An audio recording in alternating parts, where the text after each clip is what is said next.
수고하셨습니다. 10분이 6주간의 과정을 거쳤는데요. 두 분이 한 주씩 빠져서 두 분이 각각 저와 한 주씩 독대를 하며 보강을 했습니다. 네. 이 다 허투루 하신 분들이 하나도 없어요. 일기하신 분 계시죠? 일기하신 분들 한번 손 한번 들어보시죠. 네. 이분들이 안 한 것들도 이분들이 하셨어요. 마지막 6째 주에 6주간 그 성경 구절을 모두 앞에서 일어서서 다 외웠어요. 네. 일기보다 조금 더 좀 빡세게 받은 것 같아요. 네. 이 하나님 말씀을 알아가고 공부한다라는 것은 참 중요한 의미가 있는 일입니다. 왜냐하면 우리는 세상을 살아가면서도 세상의 많은 소리를 듣고 살아가기 때문이에요. 세상의 소리는 소망이나 경건이나 그런 게 아니고요. 항상 파괴하는 소리, 다투는 소리, 누구를 해하는 소리, 그런 소리들이 많아요.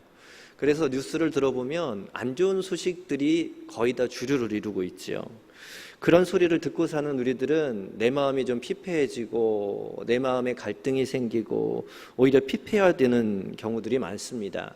그런데 하나님의 말씀을 들으면 그 말씀은 우리의 영을 풍성하게 하는 소리고 그 안에는 우리의 영혼을 살리는 소리가 담겨져 있고, 그렇기 때문에 주님께서는 우리에게 말씀을 주셨고 말씀을 잊게 하시는 것 같아요. 오늘 우리는 성경을 통해서 우리의 영이 살아남을, 또한 하나님의 음성을 듣게 됩니다. 이 시대에 이 성경이 사실 제일 많이 보급되고 제일 많이 반포된 책, 그것이 바로 이 성경책이라고 그래요. 이 성경책이요, 없는 곳이 이제는 거의 없어요. 지난 한 해 동안 2017년 이 한 해 동안 성경이 118개국에 210개 언어로 번역돼서 해외에 보급됐다고 그래요. 실제로 작년 한 해에 대한성소공회에서 보급한 성경의 숫자가 600만 3,462권이 우리나라가 아닌 해외에 보급이 됐다고 그래요. 각 나라의 언어로요. 이제 성경책은 일반화된 책이에요. 어디를 가서도 이 성경책을 다 접할 수 있습니다. 어느 언어로도요. 그렇게 많이 성경책이 있고 성경의 말씀이 들리지만 오늘의 시대는 성경이 그렇게 많이 보급된 것과는 달리 피폐한 소리들, 안타까운 소식들이 주를 이루고 있다는 것이 참 안타깝지요. 말씀을 주셨는데도 불구하고 말씀이 우리의 삶 가운데 잘 찾아 들어오지 못했기 때문이에요. 그렇기 때문에 말씀에 대하여 우리가 가져야 할 자세들이 몇 가지가 있어요. 그거를 오늘 좀 나눠보려고 그러는데요. 가장 처음으로 말씀에 대해서, 성경에 대해서 필요한 자세는 읽는 겁니다. 뭐 한다는 거예요? 뭐 해야 된다고요? 읽는 거, 읽어야 한다는 거예요. 아무리 좋은 책이 있어도요, 읽지 않으면 소용없어요. 베스트셀러라는 그 말은 많이 읽혔다라는 거예요. 많은 사람들이 읽은 책이다라는 것이죠. 그런데 많은 사람들이 읽었다라는 것은 그렇게 읽을 만한 재미가 있고 감동이 있고 가치가 있다라는 의미가 들어있어요. 그런데 오늘 본문 말씀에 보면요, 103절 말씀에 그렇게 얘기하죠. 주의 말씀의 맛이 내게 어찌 그리 단지요 내 입에 꿀보다 더 다니이다. 성경을 읽었더니 그 안에 맛이 있고 뜻이 있고 깊이가 있음을 깨닫게 되었다라는 거예요. 우리는 성경을 읽으면서 이런 맛을 좀 느낄 수 있었으면 좋겠어요. 초창기에 성경이 우리나라에 번역되었을 때 당시에는 사람들이 한문도 많이 썼고 한문으로 글도 썼다고 그래요. 그런데 우리나라에 들어왔을 때 한문으로 성경이 번역된 게 아니라 한글로 번역되어서 들어왔어요. 이것이 참 잘된 일이었던 것 같아요.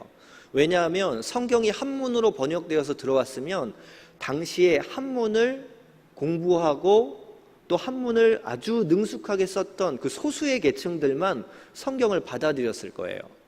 그런데 성경이 한글로 번역돼서 들어왔기 때문에 당시에 한문을 잘 몰랐던 소외된 계층들도 이 성경을 쉽게 접할 수 있었던 것이지요.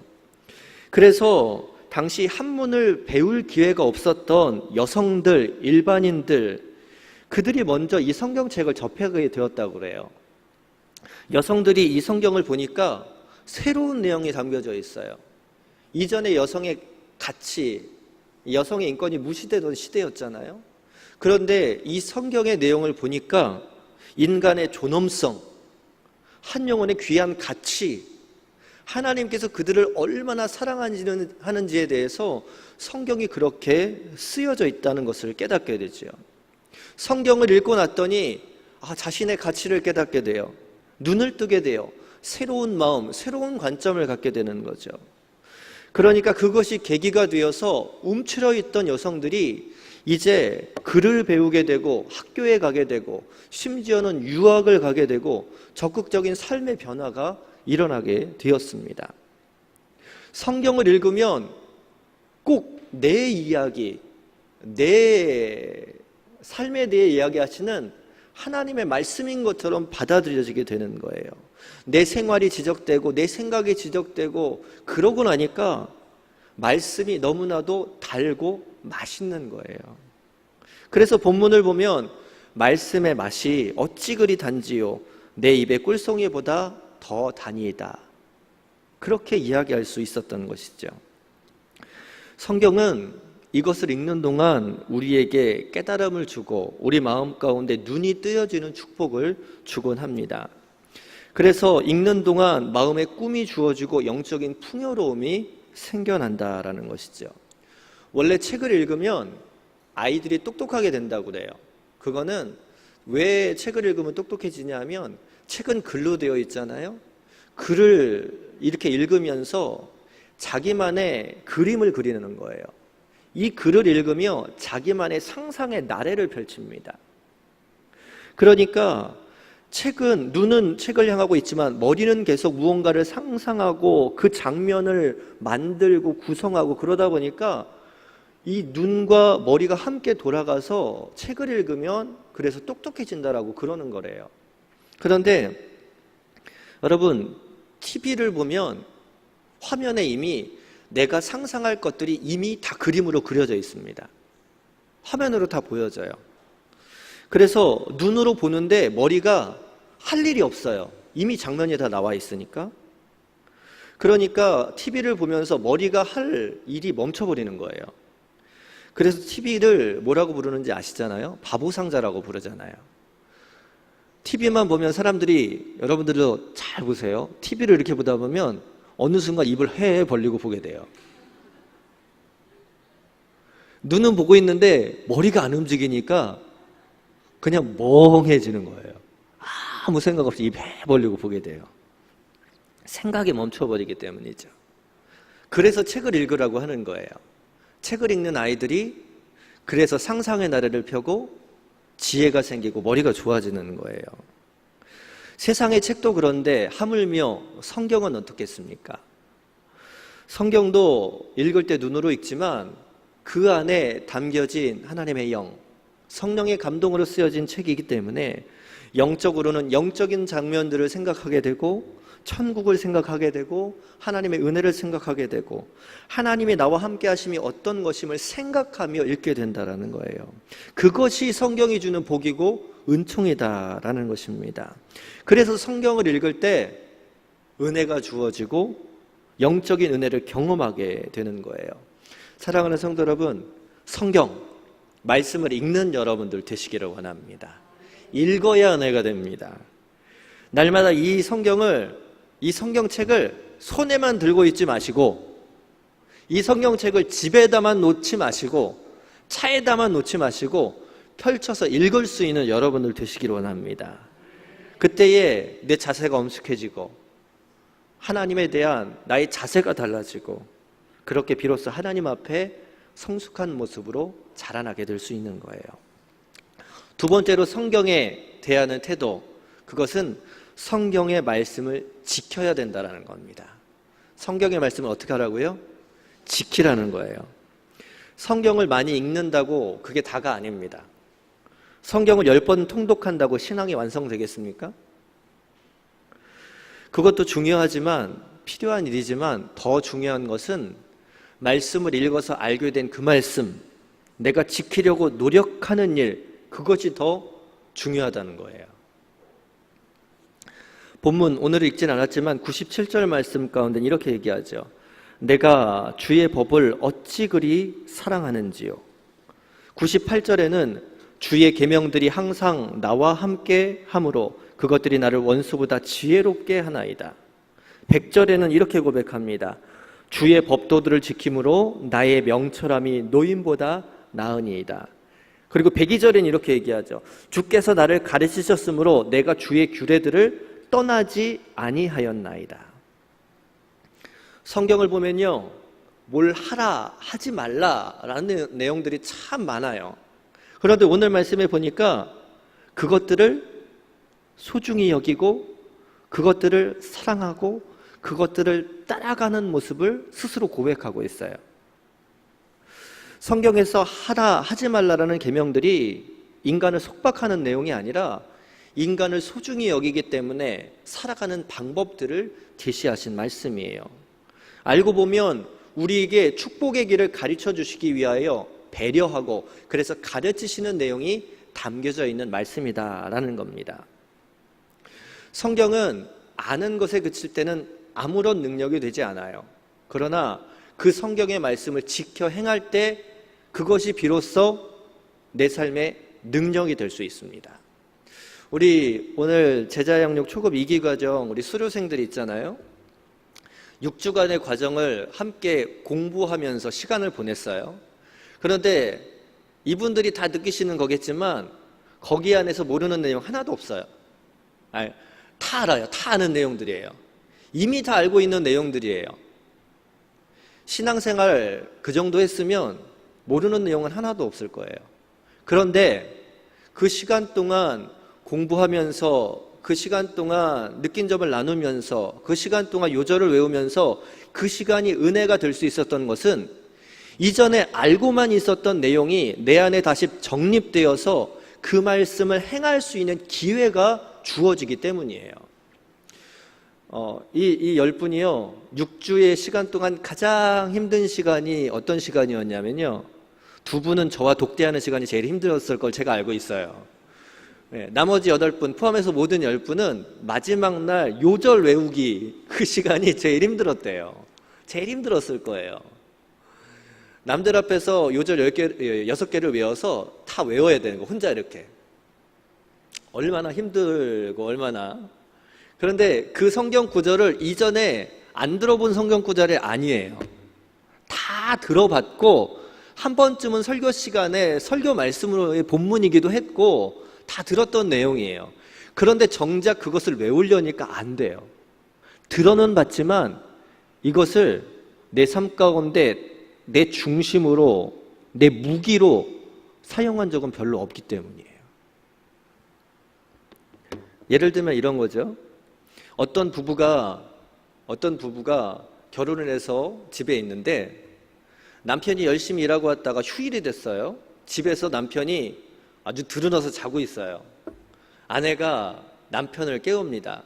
여보, 여기에 빨랫줄도 좀 걸어주고 선반도 좀 달아줘 라고 얘기하면서 손으로 이렇게 깨우면 얼마나 예쁘겠어요. 발로 툭툭 차면서 이제 깨우는 거죠. 남편이 귀찮아서 일어나요. 그러고서 한다는 말이 망치 가져와 그러죠. 이게 해준다는 거잖아요. 아내가 생각해보니까 집에 망치가 2개 있어요. 그런데 남편이 망치 가져와 하는 소리를 듣고 찾아보기 시작하는데 망치가 보이지 않는 거예요. 보이지 않아요. 조금 더 시간이 지체되면 남편이 짜증내고 그냥 누워버릴 것 같아요.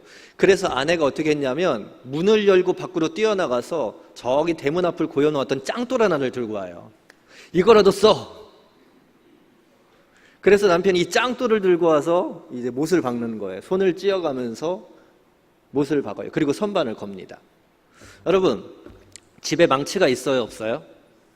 있어요. 2개나 있어요. 그런데 지금 이 망치 쓰였어요, 안 쓰였어요?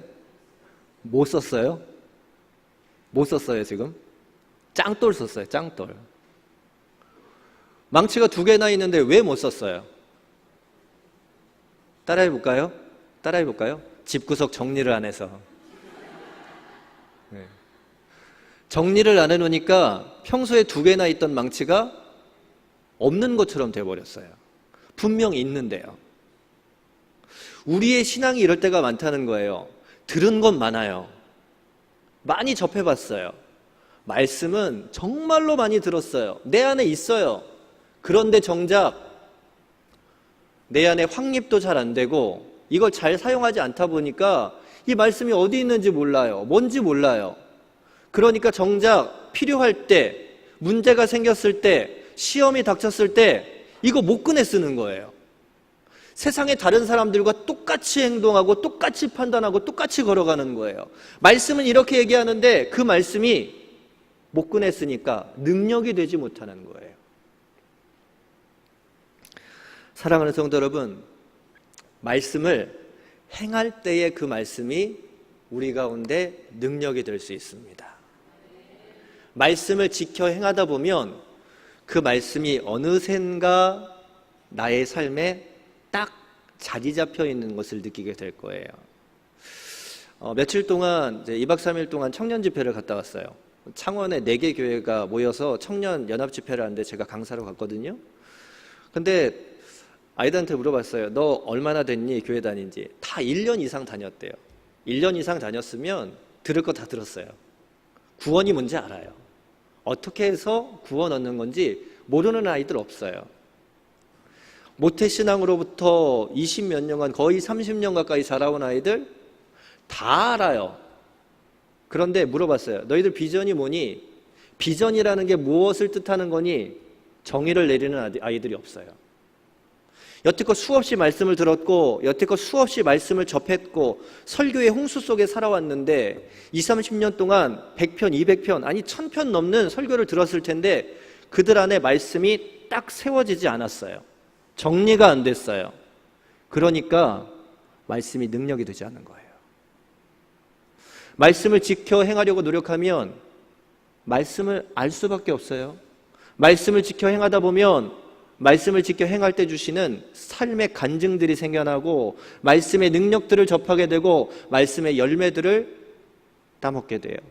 그때 비로소 말씀이 단 거고 말씀이 나의 삶의 능력이 되는 거고 그럴 때 바로 믿지 않는 사람들과 차별된 거룩한 삶의 변화가 시작될 수 있는 거예요. 사랑하는 성도 여러분, 특히나 우리 초급 2기 과정을 수료하시는 분들 아는 것 거기에서 그치지 않고 말씀이 나의 무기가 되고 능력이 될 수 있도록 말씀을 지켜 행할 수 있는 여러분들이 되시기를 원합니다. 세 번째로 말씀에 대하는 우리의 자세, 세 번째는요, 말씀을 우리 안에 담기 위하여 성령의 도우심을 간구해야 된다는 거예요. 누구의 도우심을 간구하라고요? 성령의 도우심이요. 말씀을 지키는 것, 말씀의 은혜를 누리는 것, 사실 내 지식이나 내 뜻에 의해서 모든 것이 이루어지지는 않아요. 말씀에 의해서 성령의 도움에 의해서 감화를 받아야 그게 가능한 거예요. 말씀 자체가 성령의 감동으로 쓰여진 책이다라고 성경은 말하잖아요. 이 책을 읽으면 그 성령의 감화가 우리의 삶을 움직이게 됩니다. 그래서 말씀이 능력이 된다고 하는 거지요. 실제로 수많은 신앙의 선배들이 이 말씀에 도전을 받고 말씀의 감화를 받아서 삶의 중요한 결단을 내리고 위대한 삶을 살아간 경우들이 얼마나 많은지 모릅니다. 1900년대 우리나라 강화에요. 해안마을에 종순일이라는 교인이 있었다고 그래요. 예수님을 믿는 분이에요. 대대로 정통 유교학자 집안에서 자라왔는데 예수님을 믿게 되었어요. 그런데 이 집이 굉장히 부자였다고 그래요. 그래서 그 동네에 동네 사람들 치고 이 땅 안 밟은 사람들이 없고 이 집에서 돈 이렇게 꿔다 쓰지 않은 사람이 없었대요. 그만큼 부자였대요.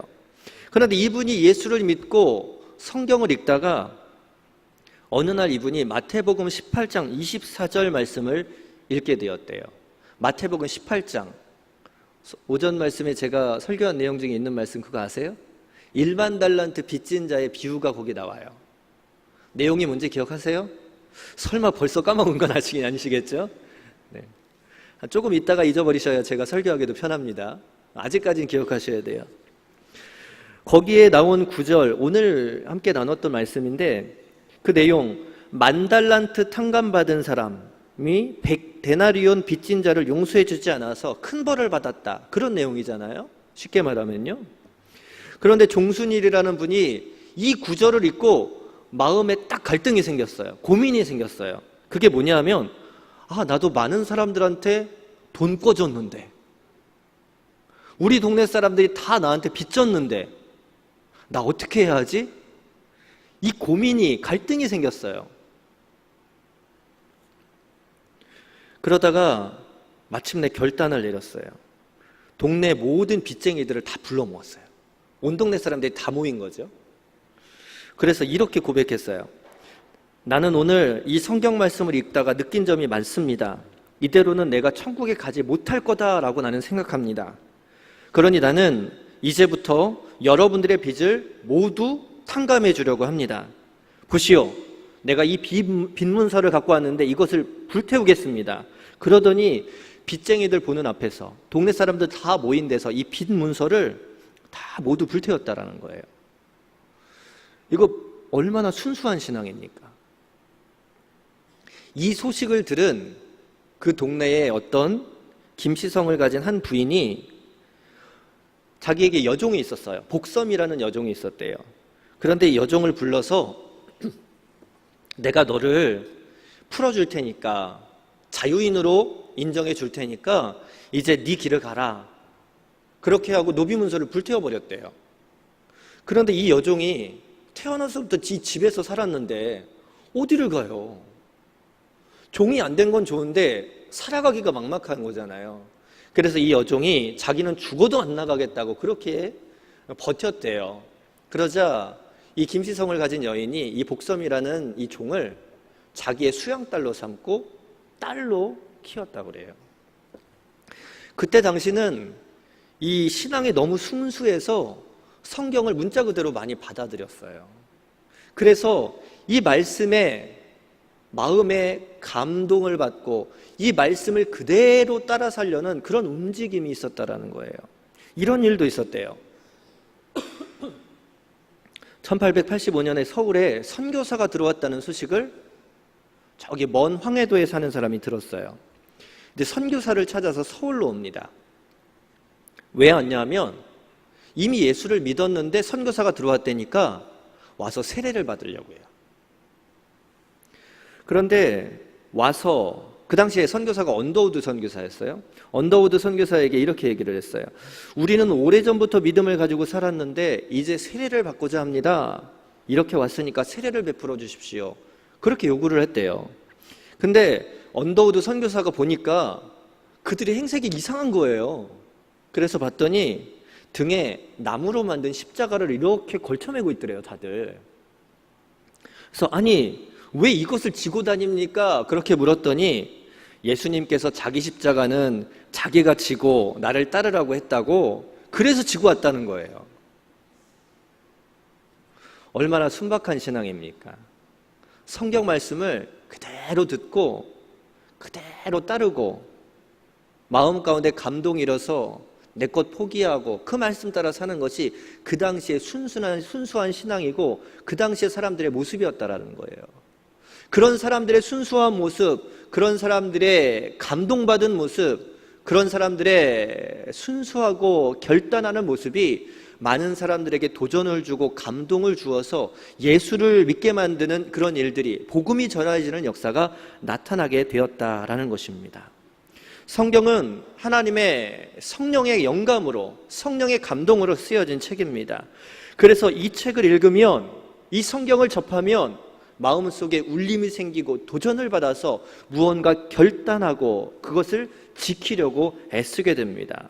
성경 읽기도 해야 되겠지만, 지키기도 해야 되겠지만, 오늘도 그러한 마음을 가질 수 있도록 성령의 감동, 성령의 감화를, 그 도우심을 간구하며 성경 앞에 우리는 서야 할 것입니다.